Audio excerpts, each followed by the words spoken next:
Cinema ప్రపంచంలో విడాకులు పెళ్లిళ్ళు అనేది చాలా కామన్ వ్యవహారం.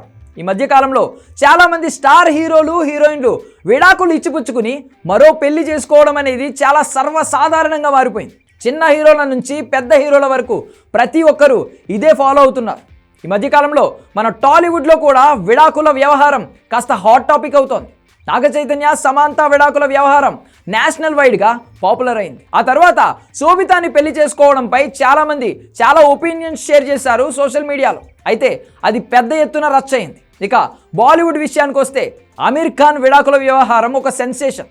2 భార్యలకు విడాకులు ఇచ్చి ఇప్పుడు అతను 3వ పెళ్లికి సిద్ధమవుతున్నాడు అనే ప్రచారం జరుగుతోంది. దాదాపు 6 వయస్సులో ఉన్న బాలీవుడ్ స్టార్ యాక్టర్ ఆమీర్ ఖాన్ మళ్ళీ ప్రేమలో పడ్డారని న్యూస్ వైరల్ అవుతోంది. బెంగళూరుకు చెందిన ఒక అమ్మాయితో ఆయన ప్రేమ వ్యవహారం నడుపుతున్నారని, ఇటీవలే ఆమెను తన కుటుంబ సభ్యులకు కూడా ఆమీర్ ఖాన్ పరిచయం చేశారని బాలీవుడ్లో వార్త బయటకు వచ్చింది. ఆమె ఎవరో వివరాలు మాత్రం బయటకు రాలేదు, కానీ ఆమీర్ ప్రేమకు ఆయన కుటుంబ సభ్యులు కూడా ఆమోదముద్ర వేశారని సమాచారం. ఇక వారి పెళ్లి జరగడం మిగిలిందని కూడా ప్రచారం జరుగుతోంది.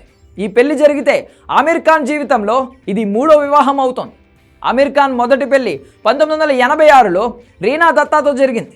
వీళ్ళిద్దరికీ 2 సంతానం, ఒకరు జునేద్, మరొకరు ఐరా ఖాన్. వీళ్ళిద్దరూ 2002లో విడాకులు తీసుకోగా ఆ తర్వాత డైరెక్టర్ కిరణ్ రావుతో ఆమీర్ ఖాన్ వివాహం జరిగింది. స్వామితో 4 ఏళ్లు డేటింగ్ చేసి 2005లో పెళ్లి చేసుకున్నాడు ఆమీర్ ఖాన్. వీరిద్దరికీ ఒక కుమారుడు ఆజాద్ జన్మించాడు. 15 ఏళ్ల వైవాహిక జీవితానికి ఇటీవలే గుడ్ బై చెప్పిన ఆమీర్ ఖాన్ 2021లో వీళ్ళిద్దరూ విడాకులు తీసుకుని వేరువేరుగా ఉంటున్నారు. అయితే వృత్తిపరంగా మాత్రం ఇద్దరూ కలిసే వర్క్ చేయడం గమనార్హం.